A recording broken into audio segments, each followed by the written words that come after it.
Hello everyone, my name is Protesilaos, also known as Prot. In this video I want to resume a series of philosophy talks that I started a few months ago, where I read and comment on the book Dao De Jing. This is a book by the ancient Chinese philosopher Lao Zi. And this specific edition over here is translated into English by Professor Alan Du. I got a copy of this book as a gift from a friend of mine in China, to whom I am most thankful. I started this series where I philosophize, I comment on Dao De Jing. I started it a few months ago. However, I had to interrupt it because I was working on the hut, the construction that I was building and is where I now live.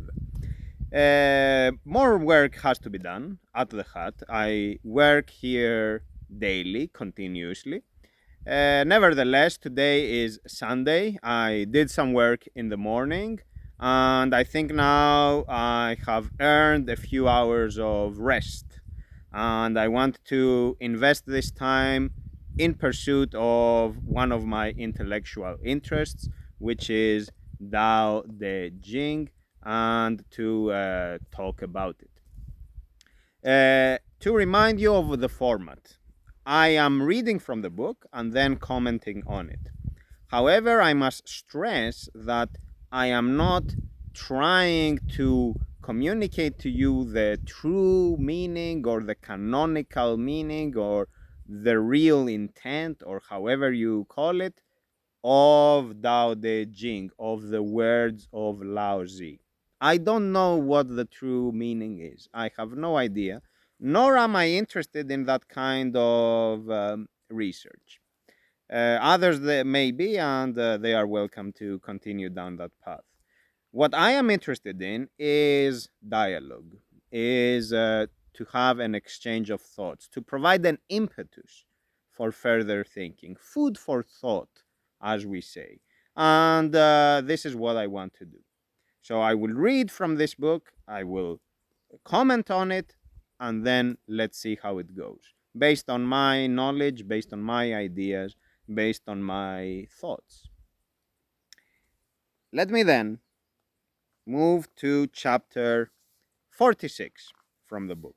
And by the way, I think this is a nicely done edition because it has the English side on the left hand. Let me just fold it. It has the English side on one side, you see here, and then on the other side it has the ancient Chinese and below the modern Chinese.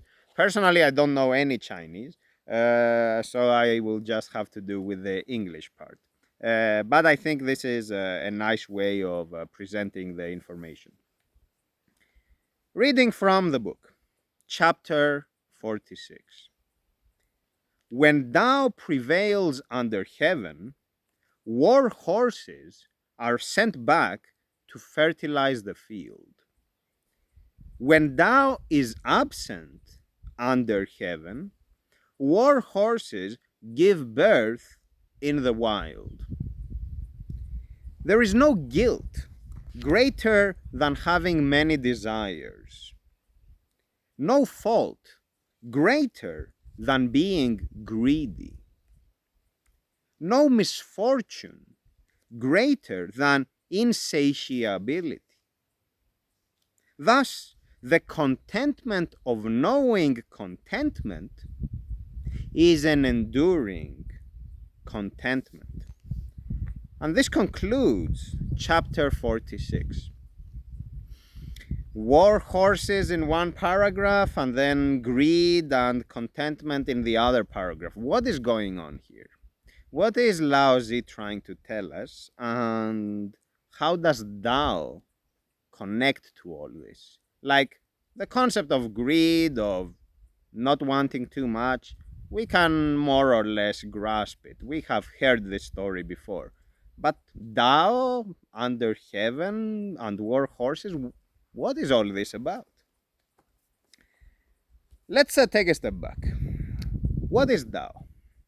I have talked about this before, of course, but it's important to reiterate the point. Tao, the way I understand it, is being, is that which is common to all.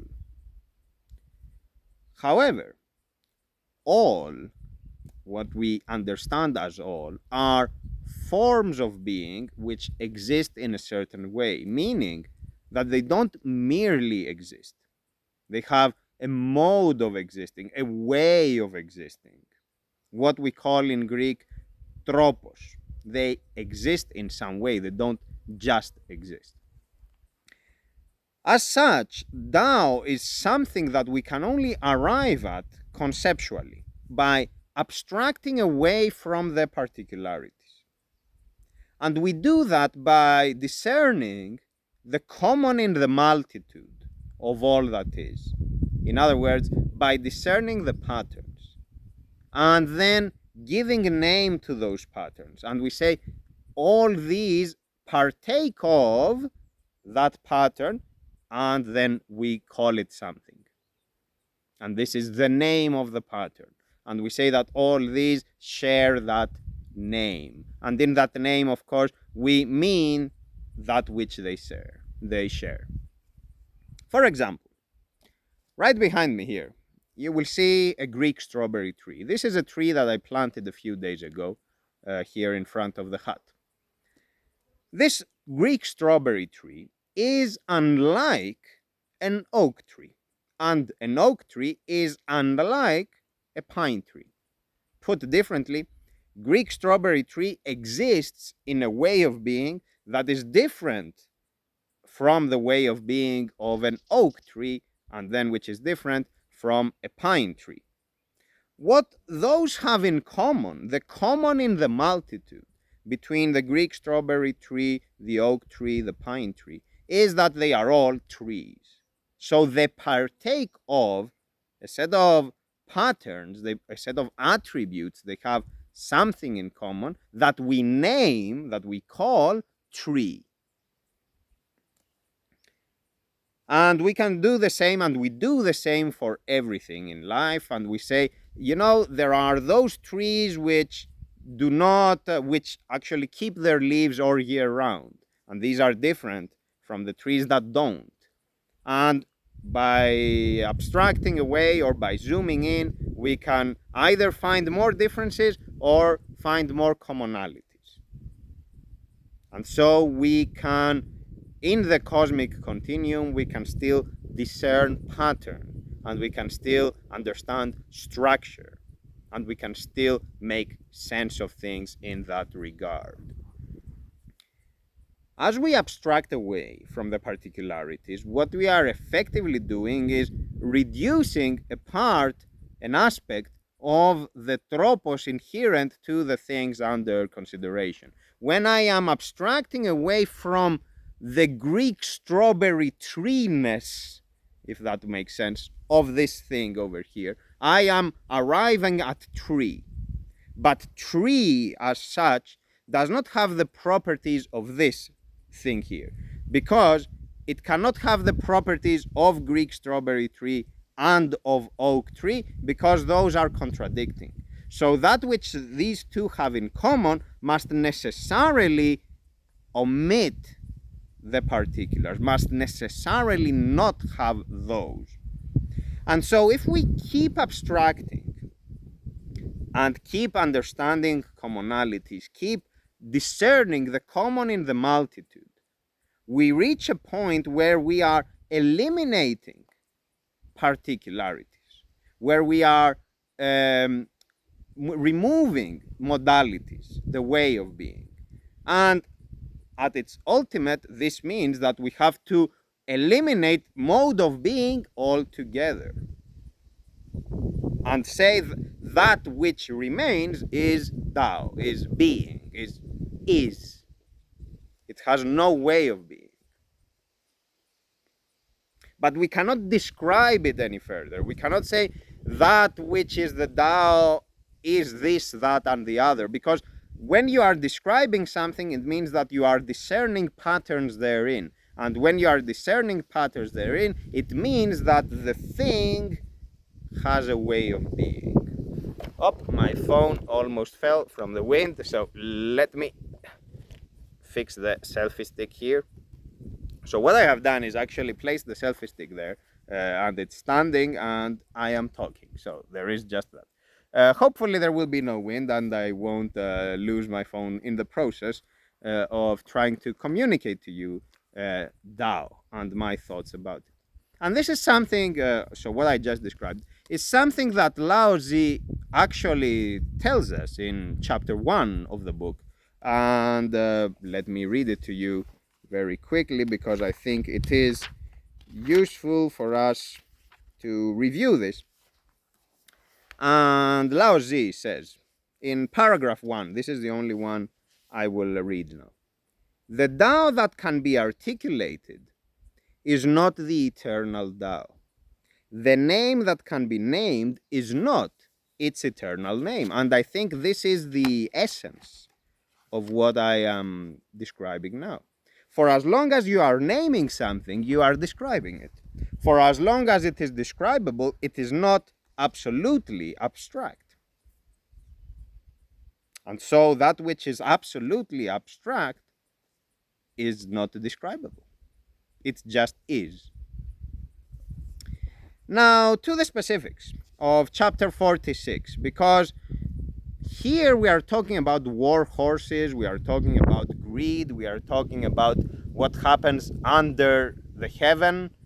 And so, in other words, what's happening in our world, what's happening under the heaven is what is happening on earth, conceptually here, okay? What is happening in our realm of reality. So what is happening here is not just about being. It's about being in a certain way. Our realm of reality, this plane of existence, is one of tropos. We are bound to the world of tropos, to the realm of tropos. Everything that is of tropos. And so Tao in this case has to be understood as something else. It's not the eternal Tao, to use the word used in chapter 1. It has to be an intermediate Tao, as it were. It has to be some being, some abstraction, something that is common to a lot of things, but it is not the absolute abstraction. When the Tao prevails under heaven, we read in chapter 46, the wild horses will be sent back to the fields. So, not the wild horses, sorry, the war horses. The war horses will be sent back to the fields. And what this means is that there will be no war, there will be no conflict, there will be no strife. But why? Why will there be peace? And I think the reason here is because Tao has no tropos. And it is important to understand here that what we mean is not the same as pure good, pure benevolence, pure bliss, pure wisdom, etc. Rather, the absence of tropos means that these archetypes dissolve, and what remains is a balance between those archetypes, between those specificities. And the balance is in the real world is a balance that we can arrive at with compromise. It is a balance that we can reach through open communication, by trying to understand each other, by trying to see the world from the other's point of view, by trying to give up a little bit of our own ego, in full knowledge that we cannot completely forgo our ego, but give up a little bit, just enough for our coexistence, to see what the other person wants us to see, and to try to share what is available to us. In other words, the Tao under heaven brings peace when it is moderation. Let me then read again chapter 46 and replace the word Dao with moderation. And let's see if that makes any sense. When moderation prevails under heaven, when moderation prevails in this world, war horses are sent back to fertilize the field. When moderation is absent in this world, war horses give birth in the wild. In other words, when we go to extremes, when we are not willing to compromise, when we don't want to see things from the perspective of the other person, when we are dogmatic and parochial, when we are willing to fight tooth and nail for our point of view, for our ideas, for our ideology, for our political agendas, for our selfish interests, etc.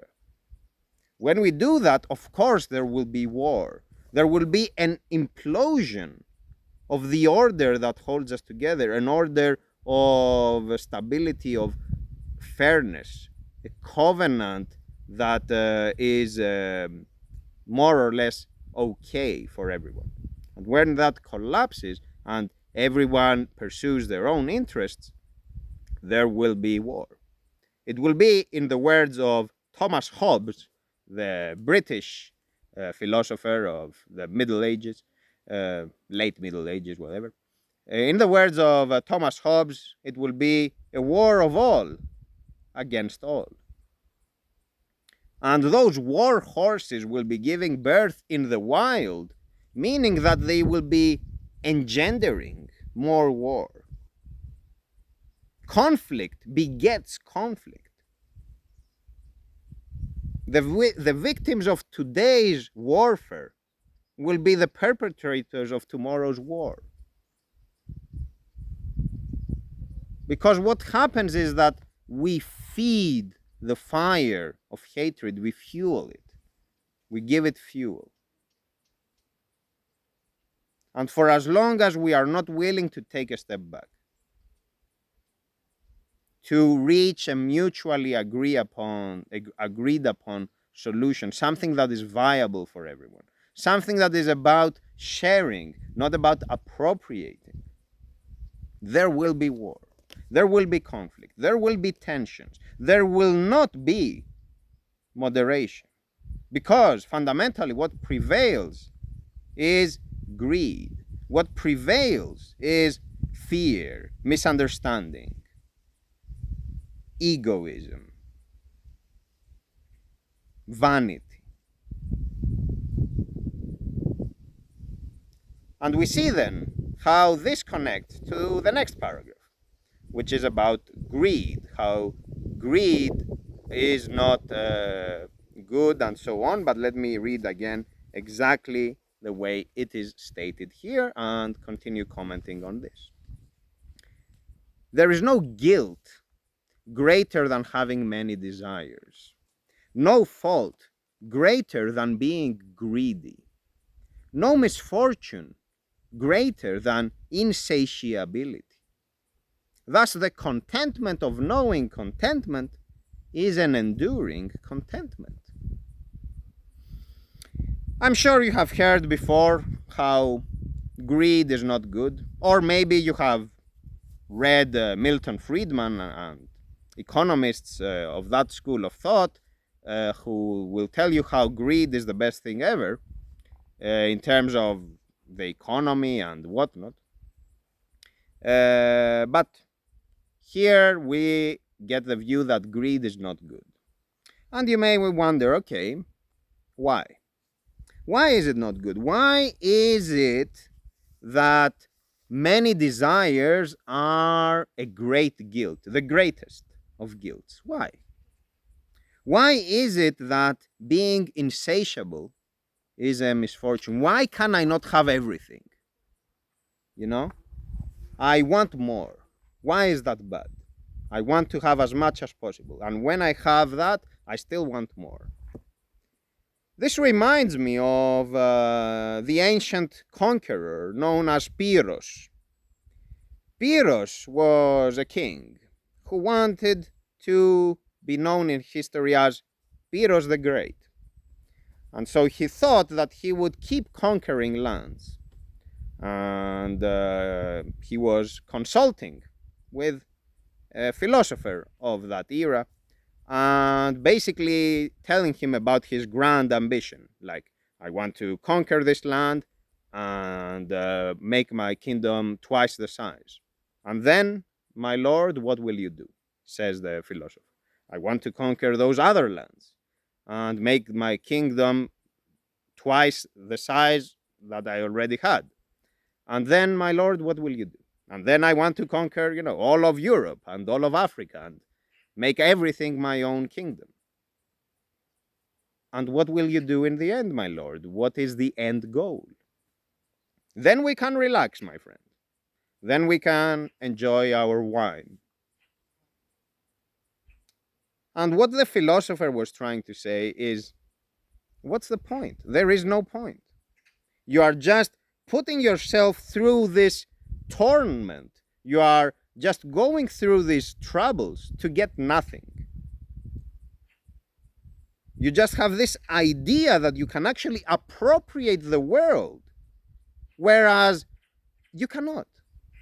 Your reality is the reality of non-ownership, the reality of what I call in Greek aktisia, meaning that you cannot actually own the world. You cannot own anything in the world, but only in a conventional, in a legal sense, though not in a way of identifying with it. Where is the kingdom of Pyrrhus? Nowhere. Where is the kingdom of any one of those greats, so-called, of history? Nowhere. What did they do? They just died like everybody else.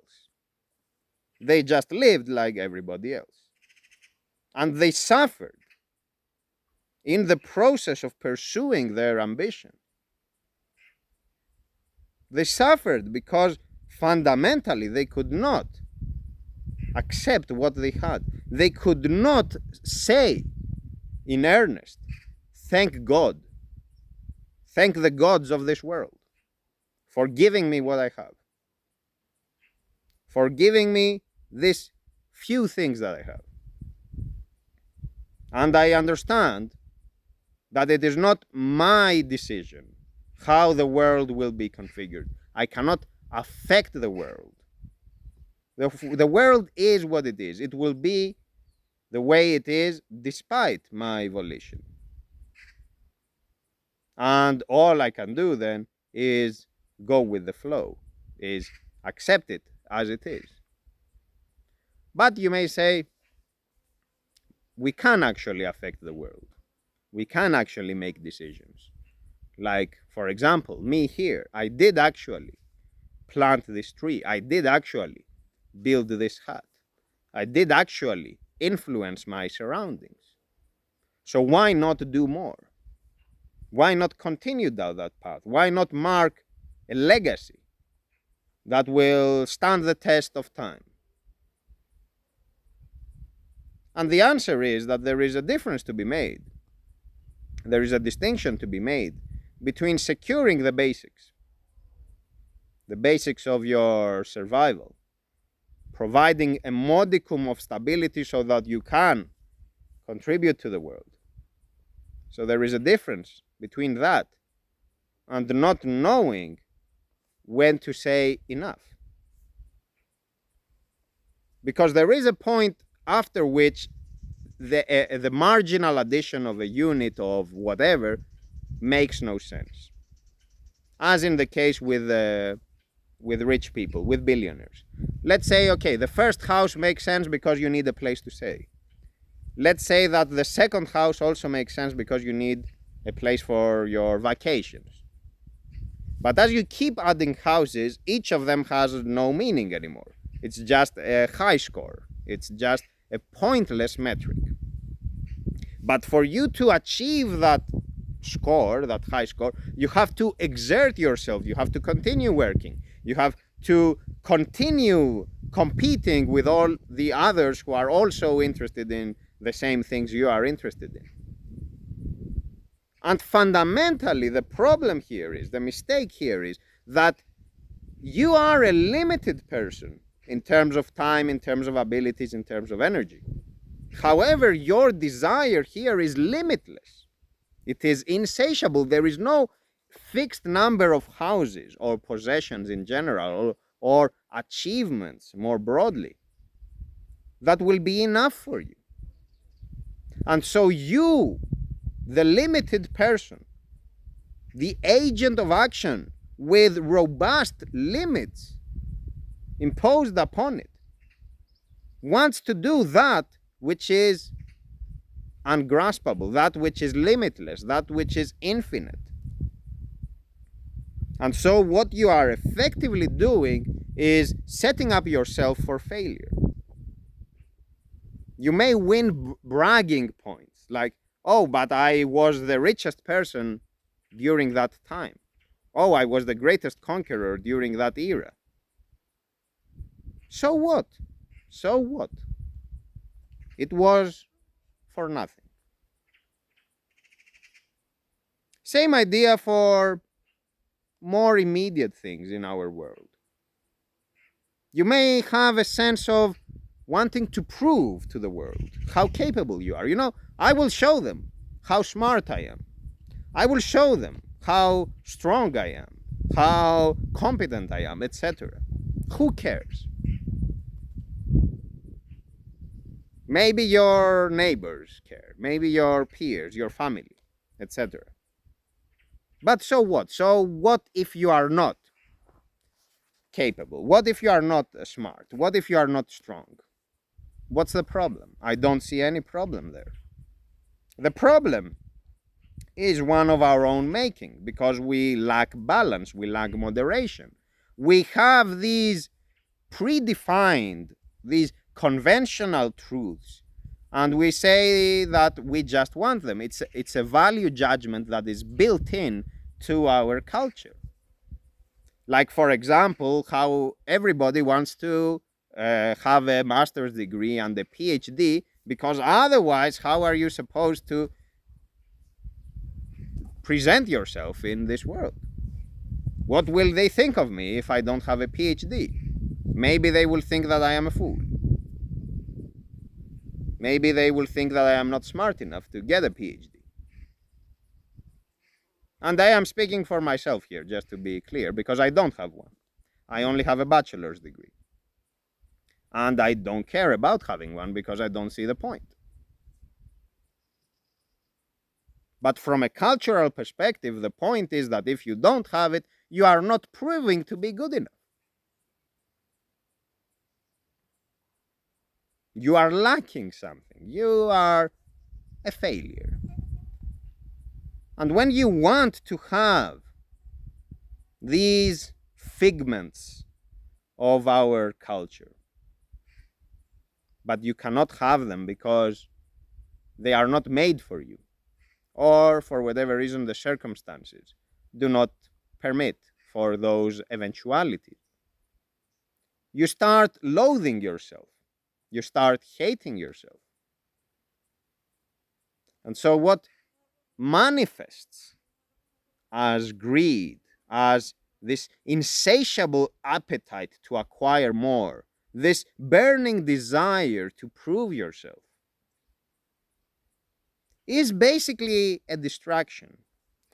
Is basically you trying to get away from the fact that you are not facing yourself.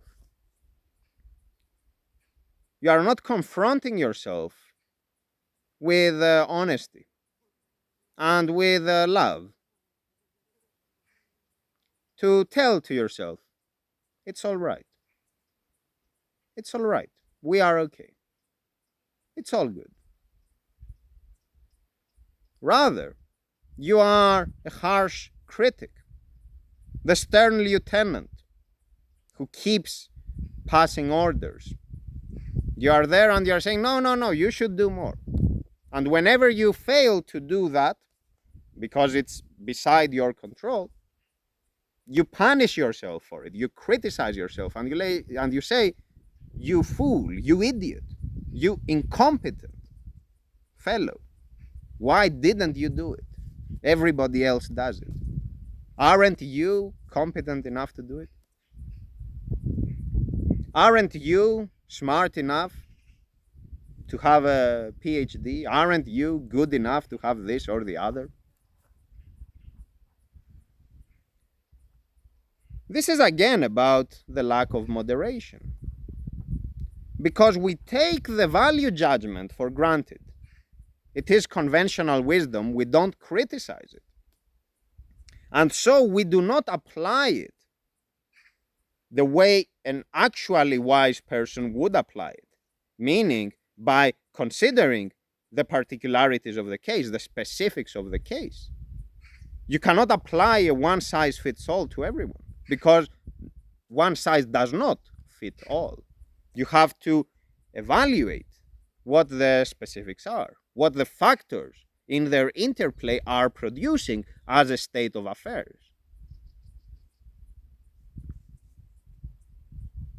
By understanding the case, you understand that there is diversity. You understand that different people need different things.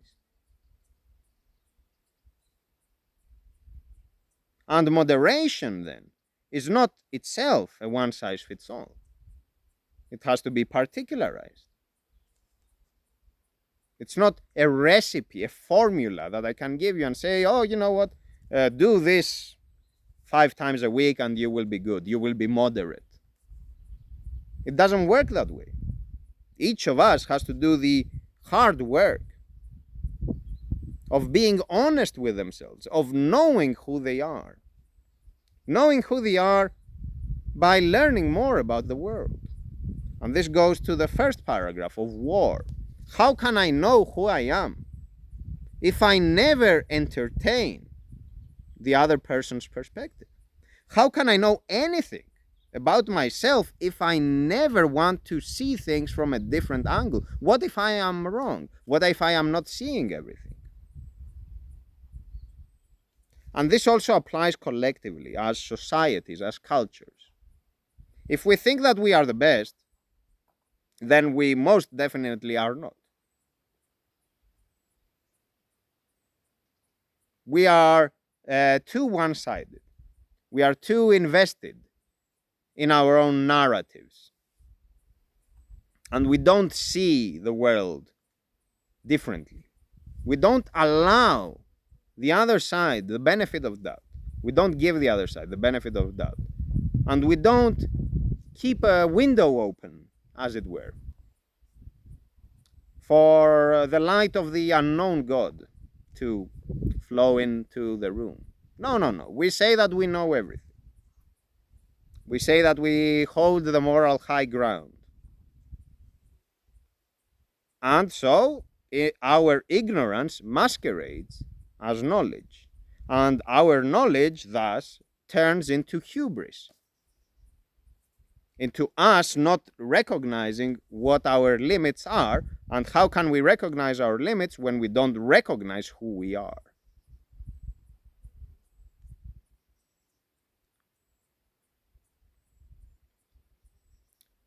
Greed is bad because it is a reflection of something deeper. It's not greed itself. It is a reflection of a deep-seated disturbance, of you wanting something that is not aligned with your actuality, of you wanting something that is not consistent with the capacities of this world,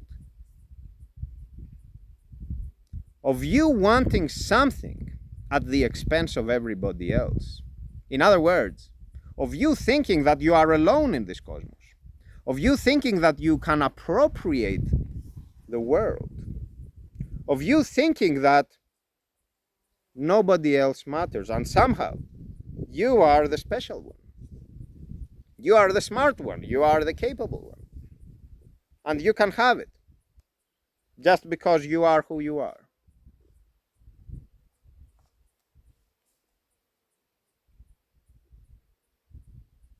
Moderation in our interpersonal affairs has to do with taking a step back, disengaging, and trying to give the other person's space to express themselves, and expecting, of course, from the others to give us space to express our individuality as well. And thus, trying to find a balance where our differences, all our differences, are respected, where we no longer have to apologize for being different. I no longer have to explain myself. I just am. And the other person just is as well. And we have this modicum of mutual respect for each other. It doesn't have to be, oh, because you are that way, I will also be that way. No.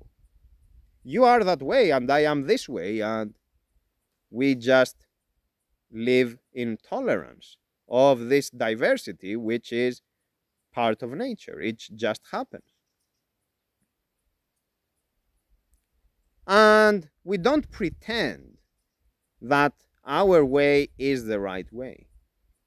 Because in truth, we don't know. We don't have enough information.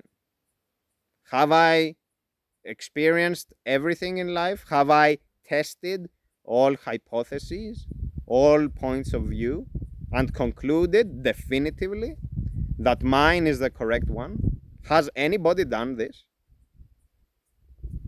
Then why is everybody self-righteous?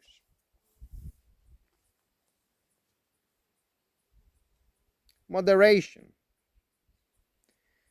Moderation is about letting go, at least to the extent that we can, of our ego. Sometimes you will lose something, but it is for the greater good. It is so that the horses can stay in the fields.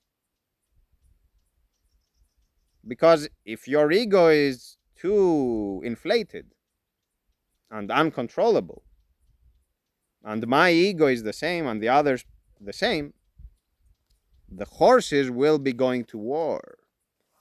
And war will be bringing suffering, and it will be bringing more war, and it won't end.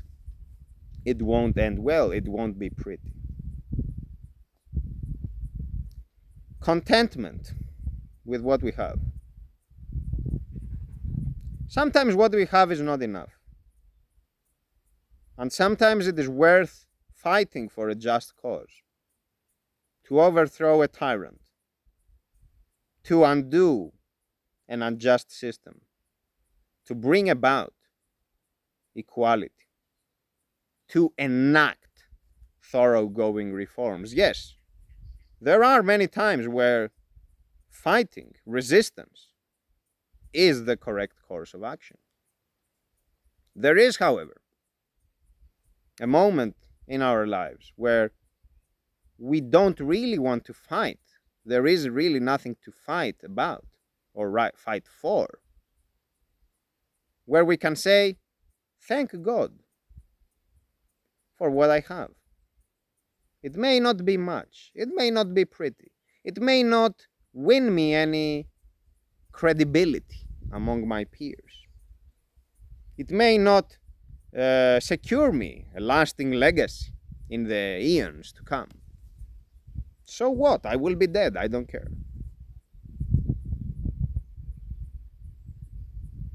But it is good enough. And you may say, but I don't believe in God. Why should I say thank God? I am an atheist. So what? I don't believe in God either. But this is a simple way of saying that we are not in control of all the factors that inform the case. And that the constitution of the case consists of factors that are external to us, factors that exist despite and before our volition. The fact that we are is not of our choosing. The fact that we are in the specifics that we have been is not of our choosing. Even if we choose where to be, with who to be with, we don't get to choose every aspect of it, every little experience, every detail. And we don't get to decide how the world is configured in those moments. In other words, this is external to us.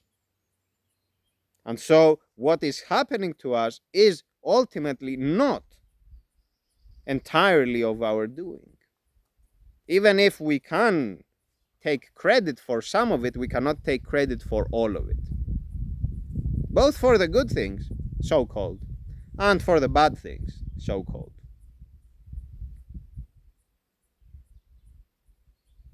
Let us then thank God,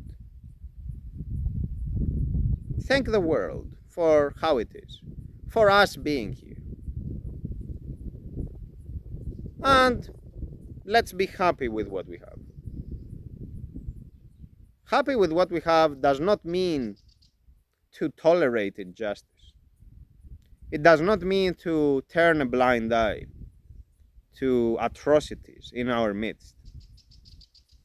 It means, though, to understand that we are limited, to understand the confines imposed upon the human condition, to understand that we cannot own anything in this world, that all that is in this world is in our possession, coincidentally, and it may desert us, or it may be taken away from us without our say in the matter. So without our volition, despite our will. And I'm not talking about matters that are instituted as belonging to us. I'm not talking about property only, because there we clearly understand that it is not ours actually. I'm also talking about matters of selfhood, such as, for example, my eagerness to work and my creativity. I say my, but tomorrow I may lose that interest for whatever reason. There are so many things that can happen for me to lose that in an instant. So I say again, thank God that I have it. And when I don't have it anymore, I will say, thank God for showing me how it is to not have it. And maybe I will learn something from that. Let us then try to work towards moderation, to achieve balance internally, to learn more about ourselves by learning more about the world, but also to be an example for others to follow, so that they too are inspired to do the same. And we can have a joint existence, a joint presence on this planet of mutual understanding, of tolerance, of giving up a little bit of what we have so that others may have some as well. We cannot have everything. It is pointless to try to have everything. Thank you very much for your attention, folks. Take care. Goodbye.